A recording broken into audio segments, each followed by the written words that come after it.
Hello. हाँ हाँ, शुरू करें। शुरू हो रही हाँ।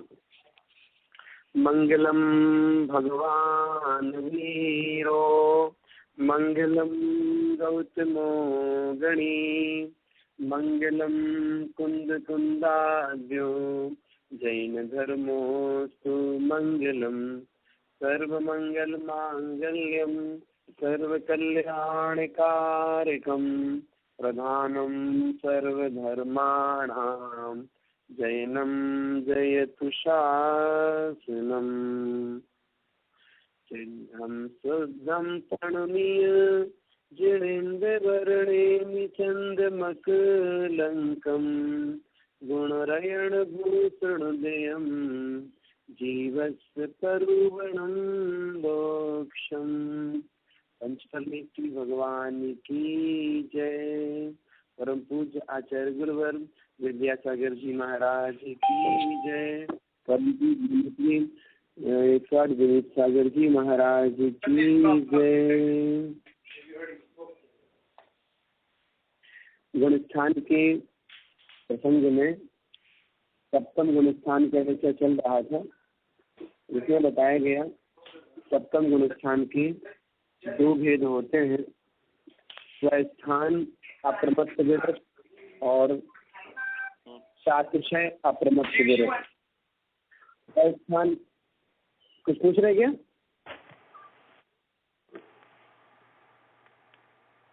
स्वस्थान अप्रमत्त विरत अर्थात जो मुनि महाराज 7वें से 6वें में आते हैं, फिर 7वें में जाए, फिर 6वें में आए, और 7 से अप्रमत्त विरत अर्थात जो उपसम अथवा शपथ श्रेणी के सम्मुख होकर अधय करण रूप परिणाम करते हैं, उसे 7 अप्रमत्त विरत कहते हैं। 7 अप्रमत्त विरत का दूसरा नाम अधः प्रवृत्त करण भी है। और सप्तम गुणस्थान की कई विशेषताओं पर चर्चा की थी। तो आपको बताया गया था कि देव आयु का बंध सप्तम गुणस्थान तक होता है, इसके आगे नहीं। सप्तम गुणस्थान में भी जो स्वस्थान है वहां तक होता है। जो श्रेणी आरोहण करने के लिए अधःकरण रूप परिणाम करते हैं सप्तम गुणस्थान में, वहां पर आगामी आयु का बंध नहीं होता। मात्र जो सप्तम से 6वें में गिरेंगे, चढ़ेंगे, गिरेंगे, उनकी अपेक्षा से सप्तम गुणस्थान तक देवायु का आश्रय होता है। और भी बहुत सी विशेषताएं स्पष्ट की गई थी कि सम्यक यहीं तक होता है, अंत के 3 संहनन का उदय यहीं तक कहा जाता है, शुभोपयोग यहीं तक है, और यहीं से शुभोपयोग का प्रारंभ होता है। एक प्रश्न और आता है कि हम देखते हैं जैसे बाहुबली भगवान थे, वो 1 वर्ष तक खड़े रहे। भगवान आदिनाथ स्वामी 6 माह तक एक स्थान पर बैठे रहे। ऐसे ही और भी बड़े बड़े साधक हैं जो 2 महीने, कभी 3 महीने, कभी 4 महीने का योग धारण करके कभी वृक्ष के नीचे, तो कभी नदियों के पास, कभी पर्वतों के ऊपर बैठ करके साधना करते हैं। तो जिस समय वे संकल्पित होकर के 1-2 महीने तक बैठ करके और आत्मज्ञान करते रहते हैं, तो उनका कौन सा गुणस्थान होता होगा? तो आचार्य कहते हैं इनका भी 6वां 7वां गुणस्थान बनता रहता है। हाँ, कदाचित कोई बहुत उत्तम संगठन वाले हों, उनके परिणामों की विशुद्धि ज्यादा हो, वे उपसम सम्यक प्राप्त करके उपसम श्रेणी आरोहण करके 11वें गुणस्थान तक जा करके फिर लौट करके फिर नीचे आ जाए क्रम से 6वें 7वें गुणस्थान में, तो वो होने में बाधा नहीं है। बाकी जो वर्तमान चारित्री होते हैं वे 6वें 7वें गुणस्थान में ही रहते हैं, और जब ऊपर जाना हो तो वे नियम से शपथ श्रेणी आरोहण किया करते हैं। एक प्रश्न और आएगा कि मुनि महाराज के 28 मूल गुण होते हैं, उसमें प्रतिक्रमण भी है, उसमें देव वंदना भी है, स्तुति भी है, ऐसी बहुत सारी चीजें बताई जाती हैं। जब वो ध्यान में बैठे हुए हैं उस समय वे बाहरी क्रियाएं तो कुछ नहीं करते, तो वो मूल गुणों का पालन नहीं करते, तो क्या उनका गुण स्थान बना रहता है? तो आचार्य कहते हैं जो प्रवृत्ति रूप आचरण है, जो प्रवृत्ति रूप आचरण है, वो प्रवृत्ति रूप आचरण जब होता है इसलिए कहा जाता है कि वे पाप से छूटे और जो धर्म क्रिया है उस क्रिया को करें।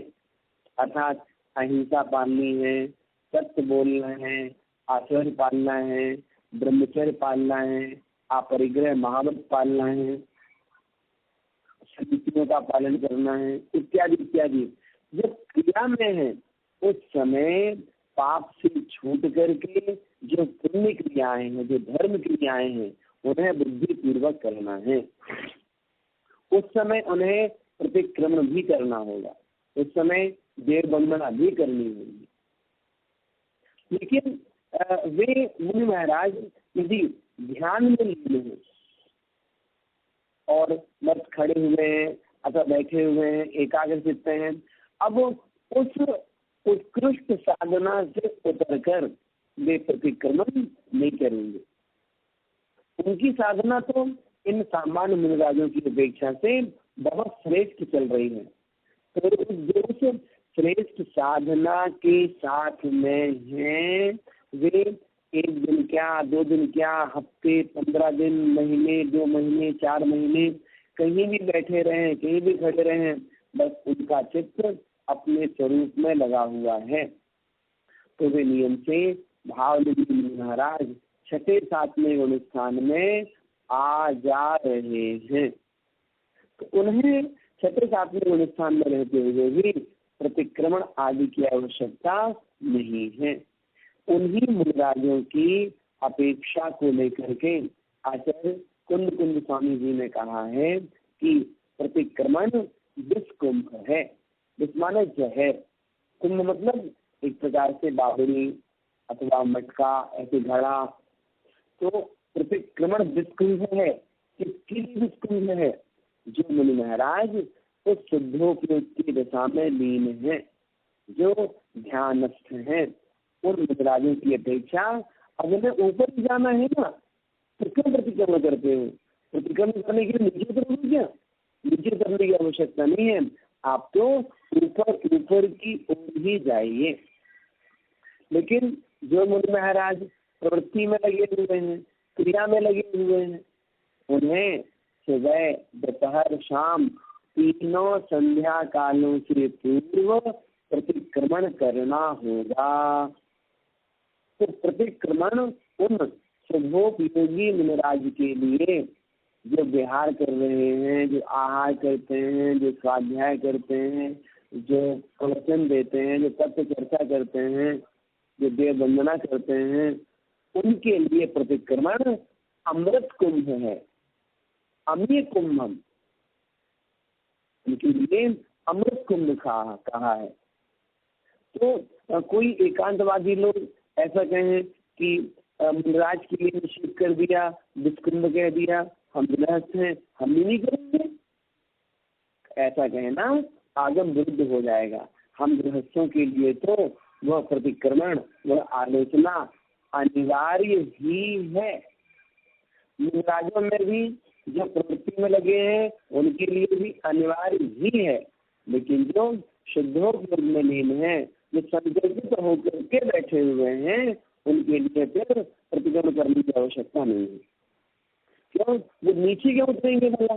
वो तो ऊपर ही ऊपर जाना चाह रहे हैं, उनके परिणाम तो और विशुद्धतर हो रहे हैं। इतना विषय यहाँ पर ध्यान रखिएगा कि 6, 7वें अनुष्ठान में उन मुनिराजों की क्या व्यवस्था बनती है, सो आपको बताया गया।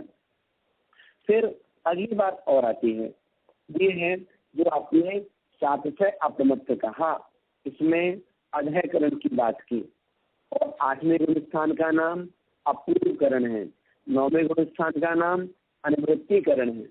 यहाँ पर भी ये 3 करण आपने बताए हैं, हम तो पहले गुण स्थान में भी सुनते आए हैं कि वहाँ 3 करण होते हैं, चौथे से 7वें तक भी सुनते आए हैं कि 3 करण होते हैं, कहीं 2 करण होते हैं। ये आपको मालूम है कि जब भी मोहिनी कर्म संबंधी औपसमिक भाव अथवा छायिक भाव की प्राप्ति होती है उस समय 3 करण होते हैं, और जब मोहिनी कर्म संबंधी छायोपसमिक भाव की प्राप्ति होती है उस समय 2 करण होते हैं। कुछ अपवाद छोड़ देना। कुछ अपवाद माने पहले गुण स्थान से तीसरे गुण स्थान में जाओ तो करण नहीं होता, तीसरे गुण स्थान से चौथे गुण स्थान में जाओ तो करण की आवश्यकता नहीं होती। औपसमिक सम्यक्त्वी जब छायोपसमिक सम्यक्त्वी बनता है उस समय करण नहीं होते। बाकी जो साधु मिथ्या दृष्टि जीव है, ये जब भी वेदक प्राय काल में श्रेयोत्तम सम्यक्त प्राप्त करेगा तो 2 करण करने होंगे।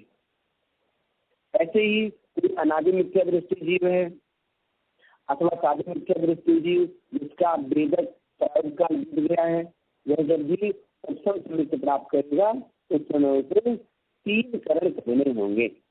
ऐसे ही चौथे से 5वें गुण स्थान में जाओ, चौथे से 7वें गुण स्थान में जाओ या 5वें से 7वें गुण स्थान में जाओ तो वहां जाने के लिए उस जीव को अप्रत्याख्यानावरण अथवा अप्रत्याख्यानावरण और प्रत्याख्यानावरण इन कसायों का समन्वय करने के लिए 2 करण करने होंगे, तब जाकर के चौथे से 5वां, चौथे से 7वां अथवा 5वें से 7वां गुण स्थान बन पाता है।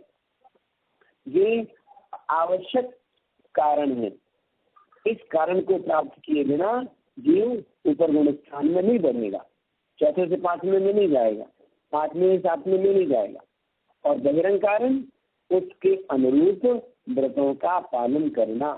आचार्य कहते हैं जो वस्त्र है, वस्त्र भाव असंयम का अबिना भंगी है।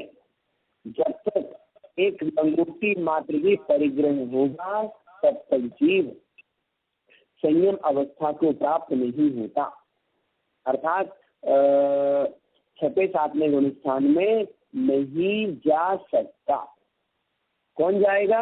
वही जाएगा जो वस्त्र का त्यागी होगा। जो वस्त्र है ये मतलब असंयम का सहचर हो जाता है। इसलिए आचार्यों ने पंचम गुण स्थान में भी असंयम शब्द कहा। संयमा संयम, तो संयम भी है और असंयम भी है। तो कहने का मतलब क्या? पंडित जी एक वो 5वां गुण स्थान तो क्षुल्लक अलग और आरिका जी को होगा, है ना? हाँ, वहाँ तक पहुँच जाता है। मतलब क्षुल्लक जी पहुँच जाते हैं, एलक जी हैं, आरिका जी हैं, इन सबका पंचम गुण स्थान बनता है। अभी इनके पास में संयमा संयम रूप भाव है, इनके पास संयम रूप भाव नहीं है। क्योंकि संयम रूप भावों के लिए उन्हें समस्त बहिरंग परिग्रह का त्याग करना होगा। मात्र जो ऋषि का मंडलू है, शास्त्र है, बस यही उनके उपकरण है और बाह्य परिग्रह नहीं है। कहा गया है लंगोटी मात्र परिग्रह भी इस जीव को 16वें स्वर्ग में रोक देता है। तो मतलब गृहस्थों को 5वें तक हो सकता है, मतलब उत्कर्ष गृहस्थ को। जो गृहस्थ है हाँ पंचम गुण स्थान तक जा सकते हैं, इससे ऊपर नहीं जा सकते। इससे ऊपर भी जाने के लिए मुनि अवस्था चाहिए। अच्छा पंडित जी, आप ये बता रहे हैं 3 करण, तो एक काम हमको बताएंगे कौन कौन से, जैसे कि एक तो ये बता दीजिए कि पहले गुण स्थान से या मतलब मिथ्यात्व गुण स्थान से चौथे जाने के लिए कौन कौन से करण है। ये 3 करण हम ये चार्ट बनाना चाहता था तो सब बढ़िया, हम सारा बता देते हैं आपके लिए इसके बारे में। 3 करण के नाम बताइए पहले, और फिर कौन से 2 करण किसके लिए होते हैं वो बता दीजिए। एक और हम सारा विषय समझ गए, आपका क्वेश्चन समझ गए हैं, हम इसी हिसाब से विषय को लेते हैं। एक क्वेश्चन इस संबंध हो रहा है। सबसे पहले कोई आपसे प्रश्न करे, ये करण क्यों किए जाते हैं? उत्तर देंगे, मोहिनी कर्म का उपशम, क्षय अथवा क्षयोपशम करने के लिए ये करण किए जाते हैं। करण का स्वामी कौन कौन है? तो करण के स्वामी पहले गुण स्थानवर्ती है, चौथे गुण स्थानवर्ती, पांचवें गुण स्थानवर्ती, छठे, सातवें, आठवें और नौवें। इन 7 गुण स्थानों में करण परिणाम होता है। कहाँ कहाँ उनको बताया आपने? 5, पहला, चौथा, पांचवा, पहला, चौथा, तीसरा नहीं ना? हाँ, तीसरा नहीं आएगा। पहला, चौथा, पांचवा, छठा, सातवां, आठवां और नौवां, इन गुण स्थानों में कर्ण परिणाम होते हैं।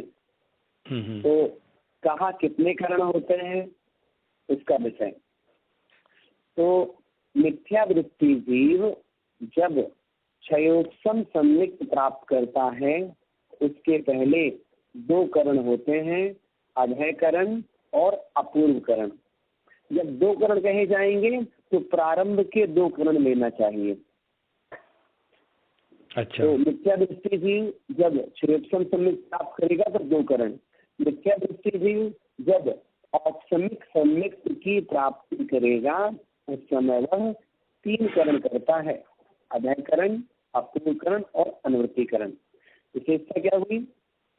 मिथ्या दृष्टि 2 प्रकार के हैं, अनादि मिथ्या दृष्टि और साधी मिथ्या दृष्टि। अनादि मिथ्या दृष्टि पहली बार प्राप्त करता है तो प्रथमोपशम सम्मिक्त ही प्राप्त करता है और 3 करण पूर्वक करता है। और जो साधी मिथ्या दृष्टि जीव है, तो साधी मिथ्या दृष्टि जीव वेदक प्रायोग्य काल में क्षयोपशम सम्मिक्त प्राप्त करते हैं 2 करण पूर्वक, और वेदक प्रायोग्य काल बीत जाने के बाद उपशम सम्मिक्त प्राप्त करते हैं 3 करण पूर्वक। ऐसे व्यवस्था मिथ्या दृष्टि की है। पर वो क्षयोपशमिक नहीं कर सकते हैं ना? 2 करण करके क्षयोपशम कर सकते हैं। 2 करण करके, मतलब अनादि मिथ्या दृष्टि भी क्षयोपशम नहीं कर सकते। अच्छा, वो सिर्फ 2 करण करके मिथ्या दृष्टि उपशम सम्मिक्त, अनादि मिथ्या दृष्टि उपशम सम्मिक्त ही प्राप्त करेगा 3 करण पूर्वक।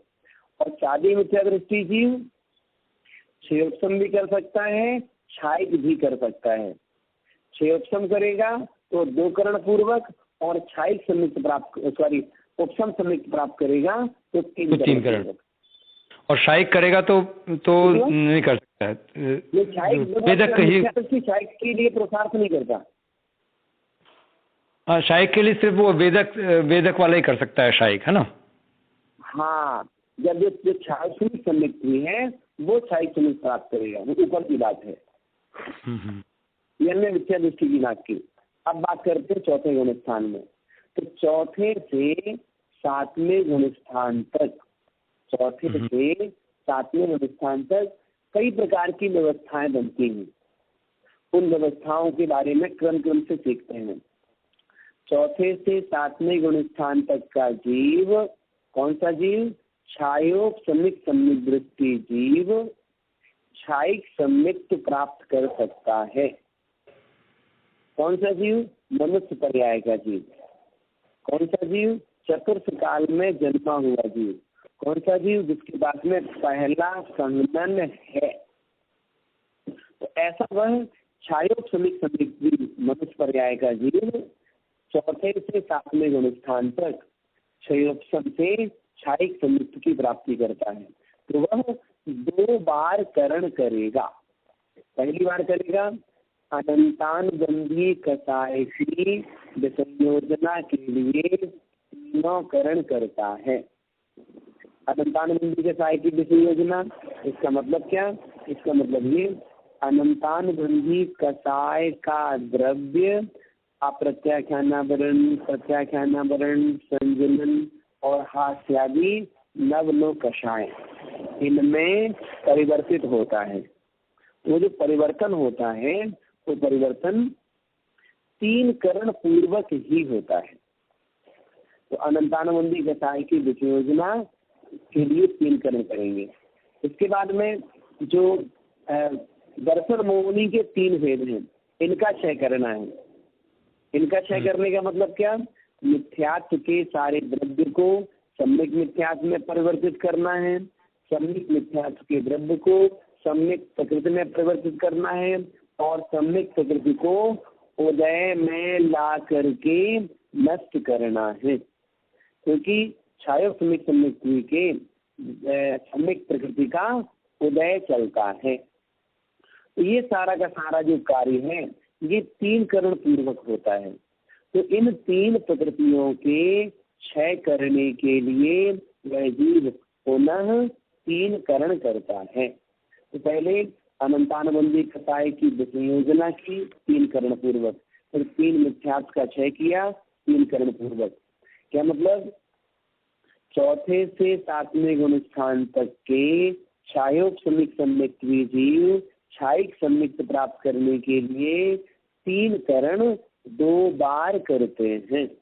पहली बार अनंतानुबंधी के विसंयोजना के लिए और दूसरी बार 3 मिथ्यात्व के क्षय के लिए।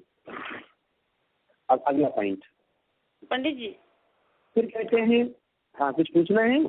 हाँ, ये करण मतलब आप जो बता रहे विसंयोजना, ये सब चीजें तो मतलब जो भी जीव है वो ध्यान में रहेगा, वो अपने आप बनेगी ना वो सब चीजें, तो जितना उसका ध्यान में जितना अपने आप बनेगी चीजें। हाँ हाँ बिल्कुल सही है, जो आप कह रहे हैं बिल्कुल सही है। ये चीज अपने आप कब बनती है?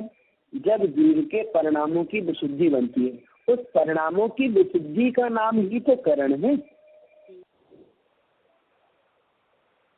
मतलब उसके करने का मतलब मेन ये वो परिणाम ध्यान ही है, बराबर में? हाँ, मतलब ध्यान है अथवा आत्मचिंतन है, सत्य विचार है, और मतलब अपनी आत्मा के प्रति एकदम अकाट विश्वास है कि मेरे पास में वो सारी पावर है, वो सारी शक्ति मेरे पास में है, जो शक्ति तीर्थंकरों ने, अरहंतों ने, सिद्धों ने प्रकट कर ली है। वो सारे आत्मगुण मेरे पास भी विराजमान है, मैं भी उन गुणों को प्रकट कर सकूं, मेरा परिणाम इतना विशुद्ध बने। और वह जीव बाहरी विकल्पों को छोड़ करके उस समय अपने आत्मस्वरूप का विचार करता है। उस समय ये सारी प्रक्रियाएं स्वतः ही अंतरंग में घटित होने लगती हैं। और कई बार तो हम इन कर्म स्थितियों के उपशम का, कर्म स्थितियों के क्षय का विचार करते हैं। इन कर्म स्थितियों के जो मतलब अनुभाग हैं, स्थितियां हैं, वो सब डाउन हो रही हैं, इन सब का भी चिंतन करते हैं।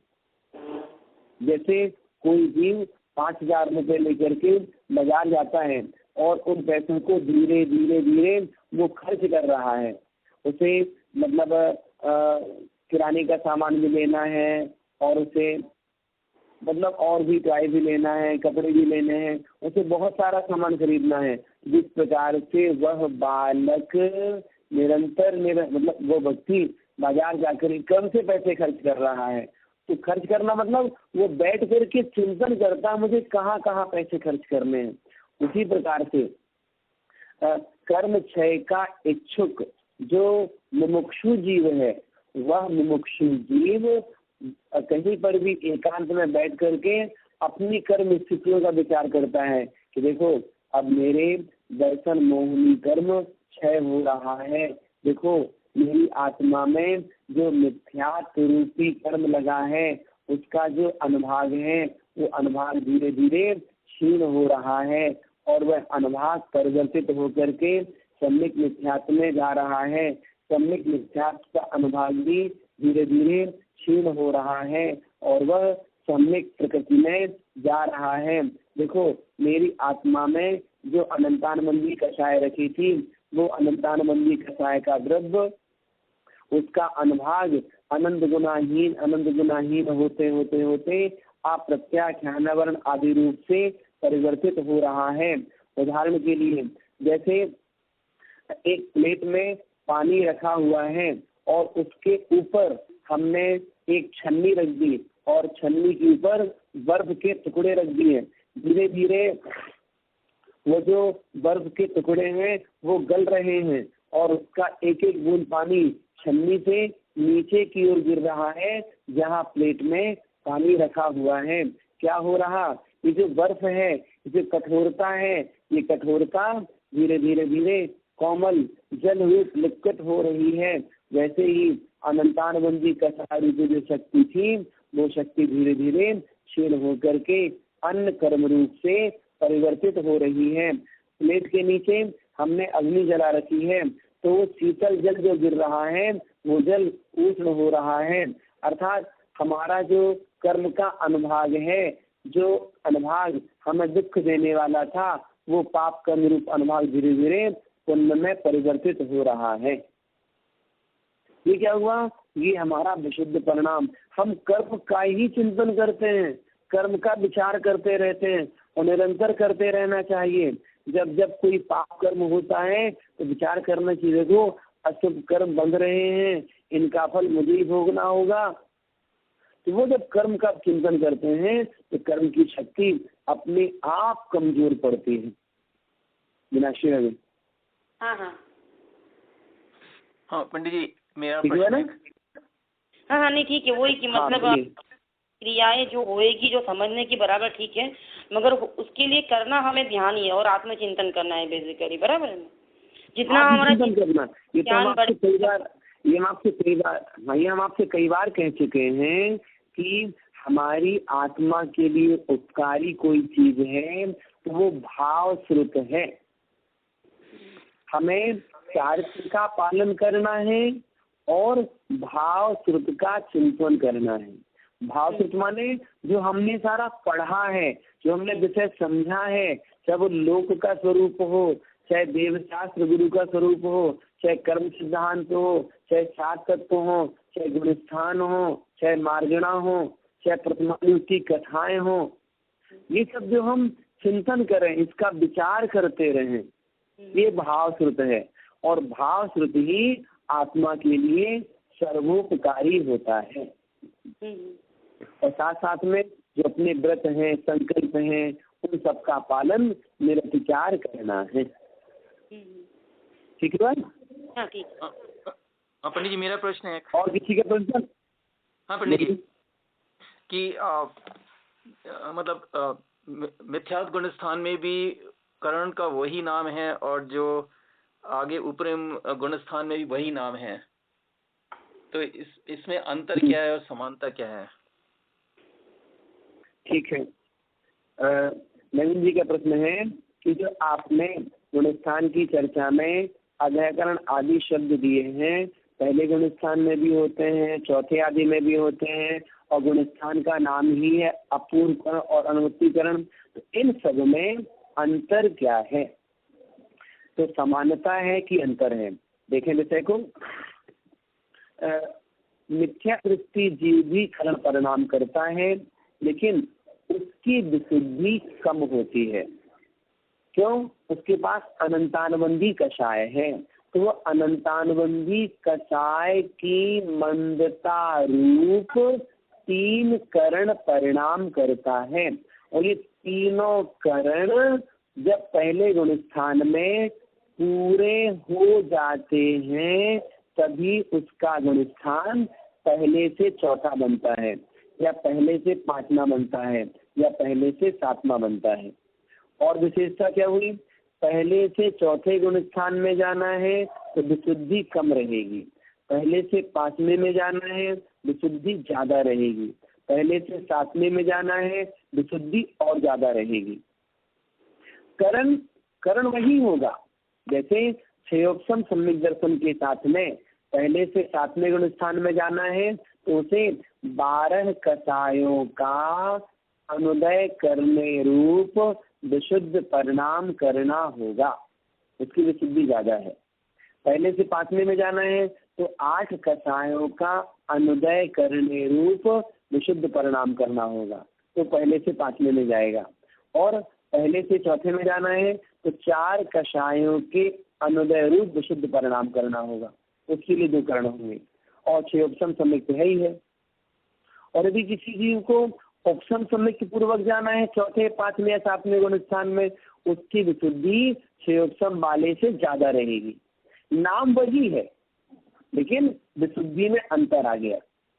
नाम वही क्यों है? क्योंकि ये वो परिणाम कहलाते हैं जिन परिणामों के द्वारा मोहिनी कर्म का उपसम से 6 उपसम होता है, इसलिए नाम वही देंगे, लेकिन विशुद्धि में विशेषता आ जाएगी। तो एक प्रश्न केवल यहाँ पर विशेष ये होता है कि यहाँ पर आपने करण परिणाम नाम दिए हैं वो, फिर आगे चल के आपने गुणस्थान का नाम बता दिया, अधयकरण अपूर्वकरण, ऐसा जो किया आपने। तो आचार्य कहते हैं कि यहाँ पर 3 करण एक ही गुण स्थान में होंगे, फिर गुण स्थान परिवर्तित होगा। चौथे गुण स्थान से 5वें गुण स्थान में जाने के लिए जब 2 करण हो जाएंगे तब वो चौथे से 5वें में जाएगा, मतलब पूरा काम होने के बाद गुण स्थान परिवर्तित होगा। और कदाचित परिवर्तन नहीं भी होता है, जैसे शाही समिति प्राप्त करना है, श्रेणी के राजा चौथे गुण स्थान में थे, उन्होंने 2 बार 3 करण किए और शाही समिति प्राप्त कर लिया, गुण स्थान वही रहा। तो निचले गुण स्थानों में ऐसी व्यवस्था है। और जब गुण स्थान का नाम ही कह दिया आपने अपूर्वकरण, गुण स्थान का नाम ही कह दिया अनुवृत्तिकरण, तो फिर वहां पर विशेषता आ जाती है। तो विशेषता क्या आ जाती है? जैसे 8वें गुण स्थान में जीव है और वहां उसने अपूर्व कर्ण रूप परिणाम किया, तो आचार्य कहते हैं अपूर्व कर्ण परिणामों के बल पर वह जीव 36 कर्म प्रकृतियों की बंध विच्छुत्ति करता है। इसलिए वो कर्ण परिणाम गुणस्थान कह दिया, क्योंकि उस अपूर्व कर्ण परिणाम के द्वारा वो जीव 36 प्रकृतियों की बंध विच्छुत्ति करने वाला होता है। फिर वही जीव 8वें से 9वें गुण स्थान में जाएगा। तो 9वें गुण स्थान में अनुवृत्ति कर्ण रूप परिणामों के बल पर 5 प्रकृतियों की बंध विच्छुत्ति करता है और अनुवृत्ति कर्ण रूप परिणामों के बल पर 36 कर्म प्रकृतियों का क्षय करता है। तो यहाँ अलग अलग कर्ण के द्वारा अलग अलग कार्य होते हैं, इसलिए उन्हें गुणस्थान में परिवर्तित कर दिया कि 7वें गुणस्थान में जो 7 से अप्रमत्त है उसका नाम वहां पर अधयकरण परिणाम है, फिर 8वें गुणस्थान में अपूर्वकरण परिणाम है, फिर 9वें गुणस्थान में अनुवृत्तिकरण परिणाम है, क्योंकि यहाँ पर इनके कार्य अलग अलग हैं। इनके द्वारा कर्म के बंध में, कर्म के उदय में, कर्म के सत्व में परिवर्तन आता है। लेकिन नीचे गुण स्थानों में जो कर्ण होते हैं, जब कर्ण पूरे हो जाते हैं, मीन्स 2 करना है तो 2 हो जाओ, 3 करना है तो 3 हो जाओ, जब कर्ण पूरे हो जाएंगे तब गुण स्थान परिवर्तित होगा। अतः गुण स्थान परिवर्तित ना भी हो ये भी संभव है, जैसे आपको हमने श्रेणी के राजा का उदाहरण दिया। इसलिए निचले गुण स्थान के कर्ण अलग हैं और गुण स्थान का नामकरण ये अलग है, मतलब अधयकरण, अपूर्वकरण, अनुवृत्तिकरण। लेकिन इतनी विशेषता है जब जब भी ये कर्ण परिणाम होते हैं तब तब मोहिनी कर्म में विशेषता, मोहिनी कर्म के उपसम, उपसम और छायिक भावों में कुछ ना कुछ विशिष्टता आती है। नवीन जी ठीक है पंडित जी, स्पष्ट हो गया विषय ना? हाँ जी। हाँ चलिए, अशोक भाई साहब का प्रश्न चल रहा था, आप थोड़ा पीछे आ जाएं कि पहले गुण स्थान से चौथे आदि गुण स्थान में गए, उपसम भाव के साथ गए तो 3 करण किए, 6 उपसम भाव के साथ गए तो 2 करण किए। अब चौथे से 7वें तक जब जब भी छायिक संयुक्त प्राप्त करेगा कोई चीज, जब भी, उस समय 2 बार 3-3 करण होंगे। ऐसे ही यदि चौथे से 7वें गुण स्थान तक का कोई जीव जो मुनि महाराज की अवस्था में है और वे द्वितीयोपसम सम्यक्त प्राप्त करने का पुरुषार्थ करेंगे तो वो 3 करण करेंगे 2 बार, उन्हें 3 करण 2 बार करने होंगे। एक बार 3 करण करेंगे तो वो अनंतानुबंधी की विसंयोजना करेंगे, और दूसरी बार 3 करण करेंगे तो 3 मिथ्यात्व का उपशम करेंगे। इस प्रकार उसमें विशेषता आ जाएगी। ये काम भी चौथे से 7वें तक के कोई भी मुनि महाराज कर सकते हैं। कौन करेंगे? जो उपशम श्रेणी आरोहण करने योग्य द्रव्य क्षेत्र काल में स्थित हैं, क्योंकि द्वितीयोपशम समिक प्राप्त करने के बाद नियम से जीव श्रेणी आरोहण में जाता ही जाता है। ये बात हो गई। अगला पॉइंट, फिर अपनी बात आएगी, चौथे से 5वें गुण स्थान में गए तो वो जीव 2 करण करेंगे, अधयकरण और अपूर्वकरण। क्यों? चौथे से 5वें में गए तो पंचम गुण स्थान में जो उनके पास में संयम रूप चारित्र प्राप्त हुआ है वह क्षायोपशमिक भाव कहलाता है।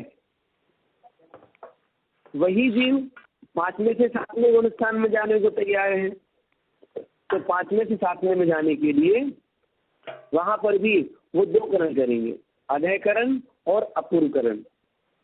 अनुवृत्तिकरण की आवश्यकता नहीं पड़ेगी। तो 5वें से 7वें में जाएंगे तो क्या विशेषता बनेगी? विशेषता उनकी बनेगी कि वो प्रत्याख्यानावरण कषाय का अनुदय करेंगे।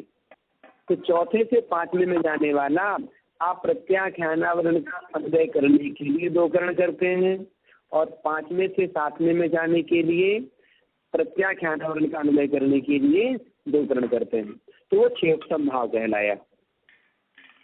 ऐसे करके ये विशेषता होगी। फिर बात करते हैं ऊपर 7 अप्रमत्त की, 8वें गुण स्थान की, 9वें गुण स्थान की। तो वो गुण स्थान का भी नाम है और वहां पर उसरूप करण परिणाम भी होता है।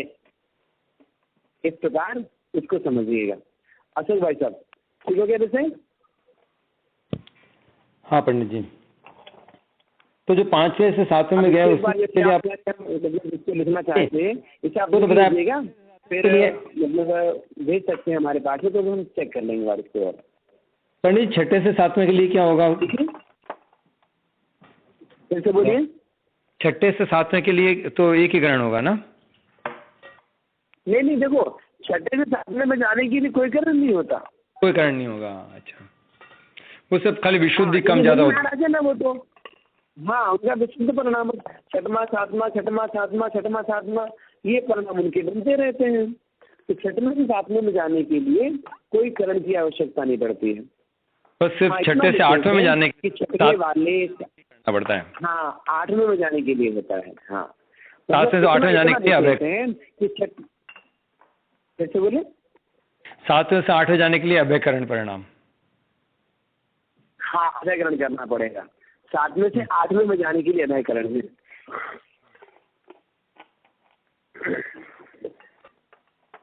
भाई साहब 1 मिनट में किसी का जरूरी फोन आ रहा, मैं 1 मिनट लगेगा, मैं उनको बोल दूं।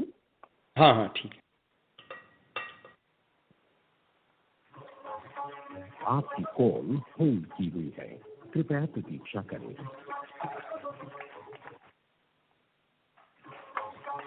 आपकी कॉल होल्ड की हुई है, कृपया प्रतीक्षा करें।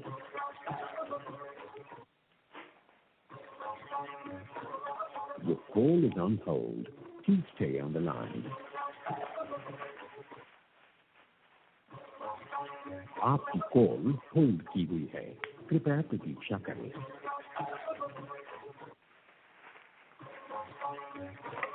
Your call is on hold.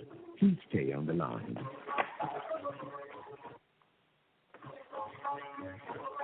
Your call is on hold. Please stay on the line.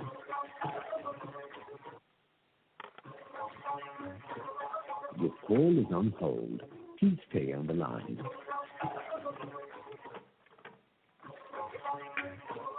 Your call is on hold.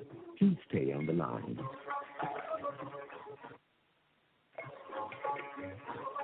Your call is on hold. Please stay on the line.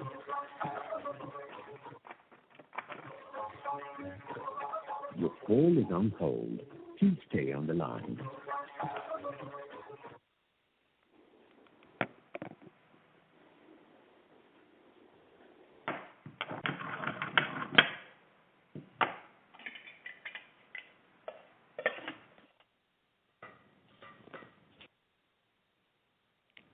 Hello Pandit ji, hello.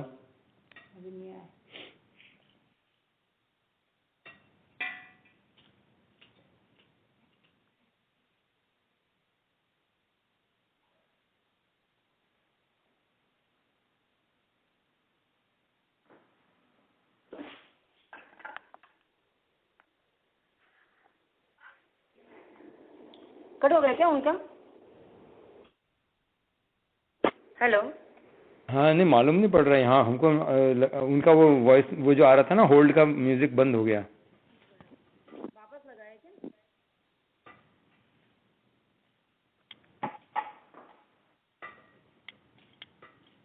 तो ये लगा रहे हैं कि यहाँ से लगाए, कैसे करना है? लगाया क्या? आप लगा रहे हैं? आप लगा रहे हैं कि हम करें यहाँ से? चलिए 1 मिनट में ट्राई कर लेता हूँ। हाँ हाँ पंडित जी आप हैं ना? अच्छा ठीक है। हाँ हाँ हाँ लेते हैं, हम शुरू करते हैं। हाँ पंडित जी।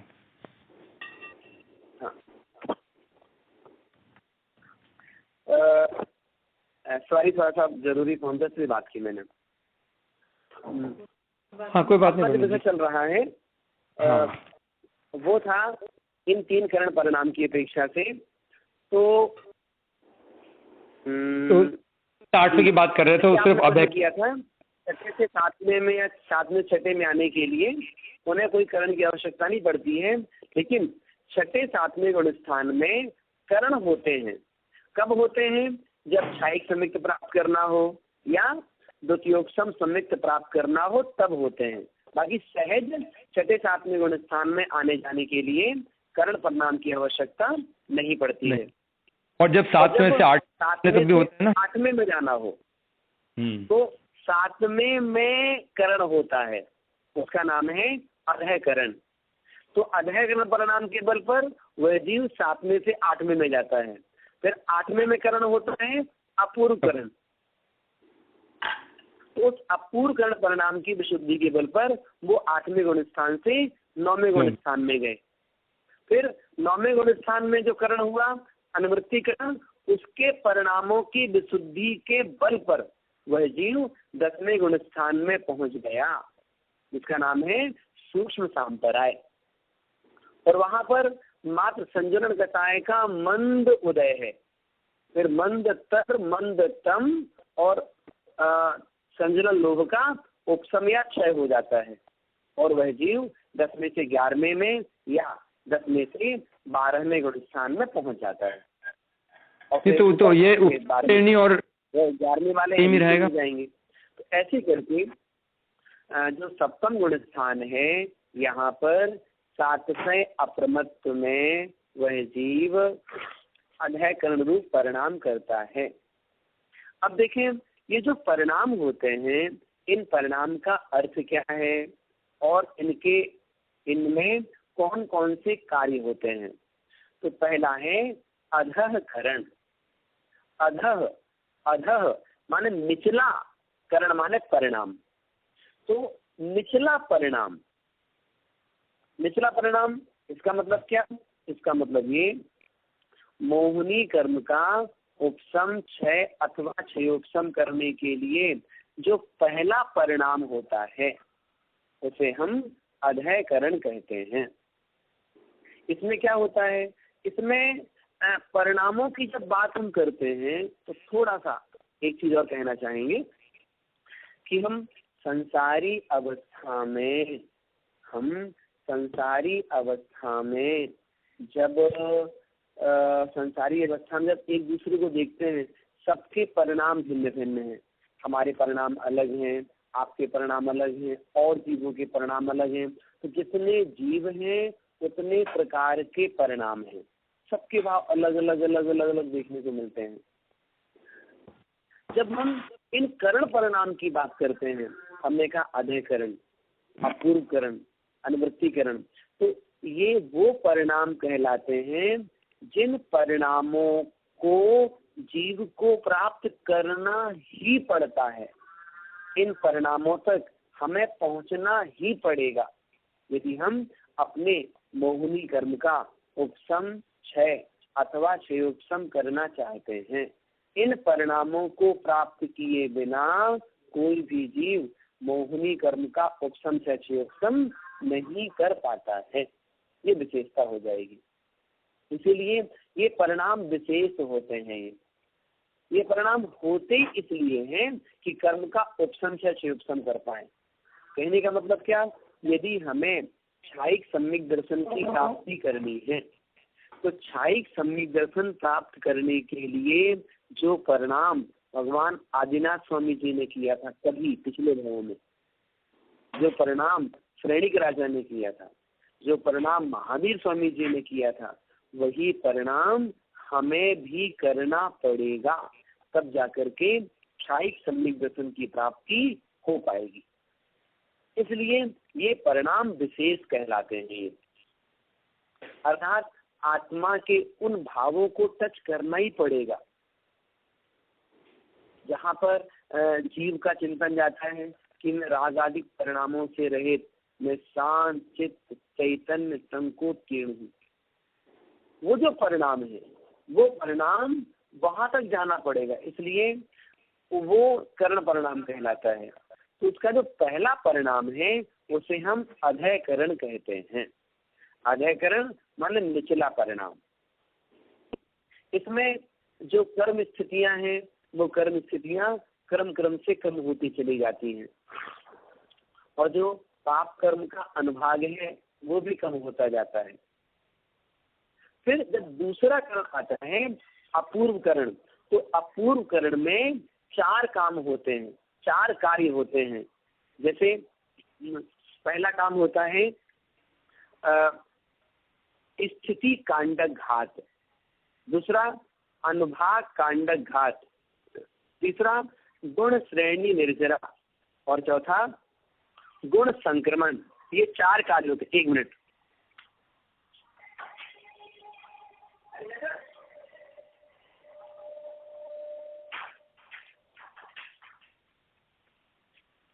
सॉरी, ये 4 कार्य होते हैं। तो पहला आपको बताया स्थिति कांडक घात। स्थिति कांडक घात का मतलब क्या हुआ, जो आयु कर्म को छोड़कर शेष जो 7 कर्म हैं उन 7 कर्मों की स्थितियां क्रम क्रम से नष्ट होती चली जाती हैं। ये काम किस में हो रहा, अपूर्व करण परिणामों से काम हो रहा है। कि कर्म की स्थितियां अपने आप कम हो रही हैं। यहाँ पर ये मत समझना कि पुण्य कर्म की बात कर रहे हैं कि पाप कर्म की बात कर रहे हैं। सभी कर्मों की स्थितियां कम होती हैं आयु कर्म को छोड़ देना, क्योंकि आयु कर्म में स्थिति कांडघात, अनुभाग कांडघात आदि का प्रभाव नहीं पड़ता। तो ये स्थितियां क्रम क्रम से कम होती चली जा रही हैं।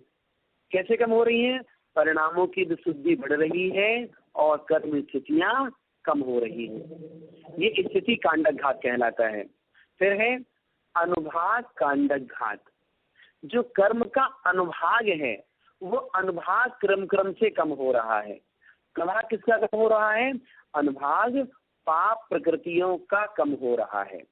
पाप प्रकृतियां कौन सी हैं, 4 घातिया कर्म, ये पाप प्रकृतियां हैं। गोत्र कर्म में नीच गोत्र पाप प्रकृति है। वेदनी कर्म में असाता वेदनी पाप प्रकृति है और नाम कर्म की जो अशुभ प्रकृतियां हैं। तो इन पाप प्रकृतियों का अनुभाग क्रम क्रम से कम कम होता चला जाता है। ये हुआ अनुभाग कांडक घात। कहने का मतलब क्या, मतलब ये जैसे हमें गन्ने का रस निकालना है, उस गन्ने को जब मशीन के अंदर डालते हैं तो उसका रस निकलता जाता है और वो गन्ना कैसा होता जाता है, वो रस विहीन होता जाता है। वैसे ही जीव के परिणामों की विशुद्धि के माहात्म्य से पाप कर्मों का अनुभाग कम होता चला जाता है। इसे बोलते हैं अनुभाग कांडक घात। कांडक क्या बोलते हैं? कांडक मतलब खंड, खंड खंड हो करके वो अनुभाग कम हो रहा है, खंड खंड हो करके वो स्थितियां कम हो रही हैं, इसलिए उसे कांडक घात कहते हैं। तो स्थिति 7 कर्मों की कम हो रही, अनुभाग पाप प्रकृतियों का कम हो रहा है।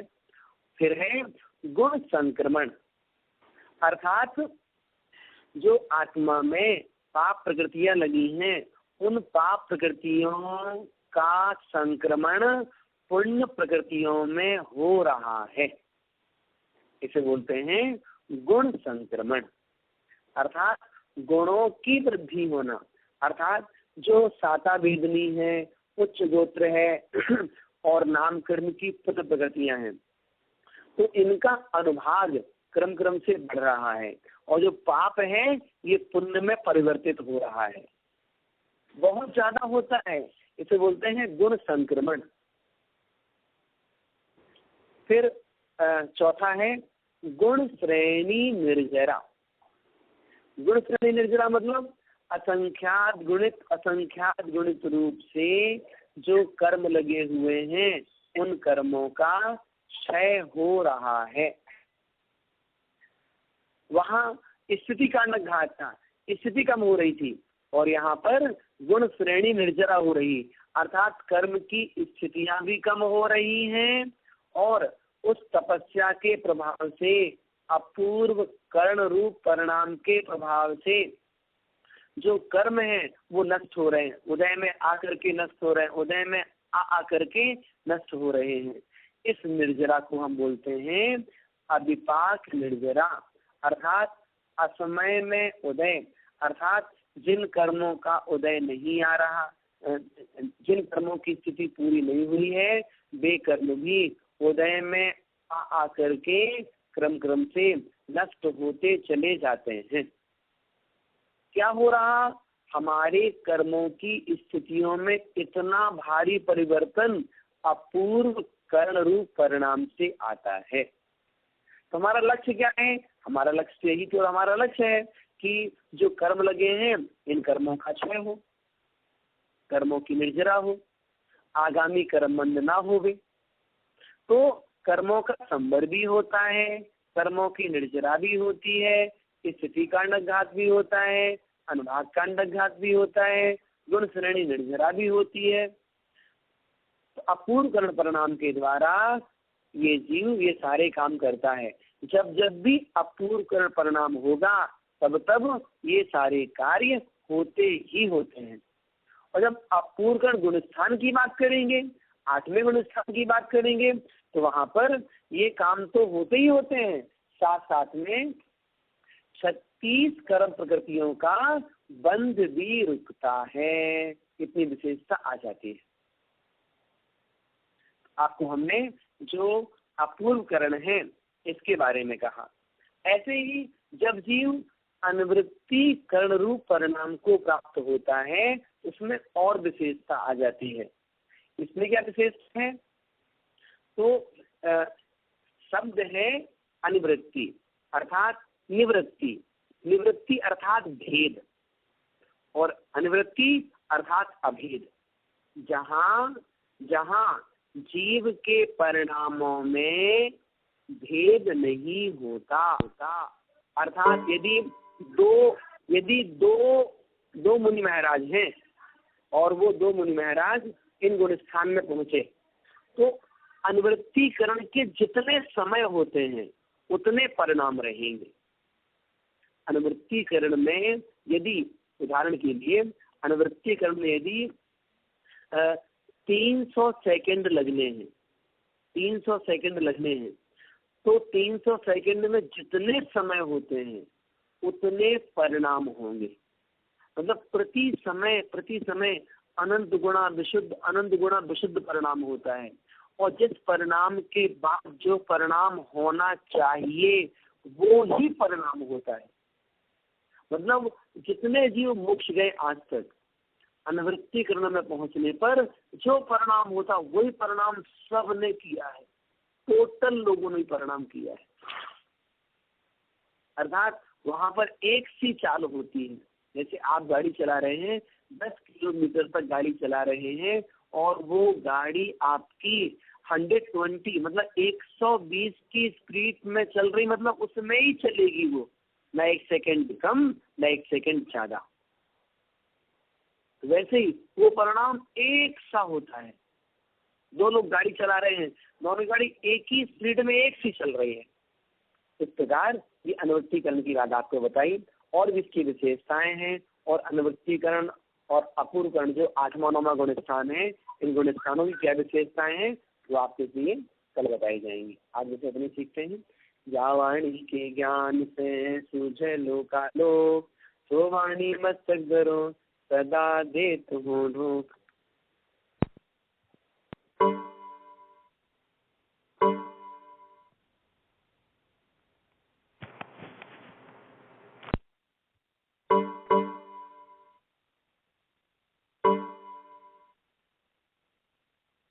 माता की जय।